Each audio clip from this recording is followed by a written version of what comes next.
The graph shows the amount of water in the tank in liters as a function of time in minutes. All right. During which time interval is the amount of water changing the fastest? Pause this video, have a go at that. Okay, so the key is the interval where the water is changing the fastest is going to be wherever we see the highest, or I guess you could say the lowest slope, where maybe the absolute value of the slope is actually the highest. So let's see, when we go between 0 and 4, looks like our water were changed 20 liters over 4 minutes. So that's the slope right over here. That is 20 liters over, let me write it this way, 20 liters over 4 minutes, which is equal to 5 liters per minute. It's definitely not this next interval. Here, we're not changing at all. So this is from 4 to 8 minutes. We could just rule that one out.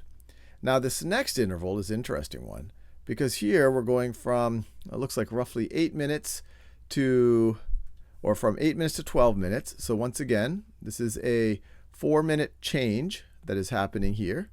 And yeah, I write minutes here, so you don't think I'm writing meters.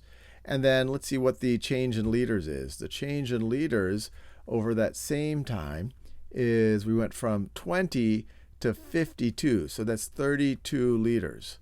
So 32 liters in 4 minutes is equal to 8 liters per minute. So that's looking pretty good. It's definitely higher than choice A, so we could actually rule that one out. I'm liking this one. And now this next interval, it's decreasing, but is it decreasing at a faster rate than the interval we just saw?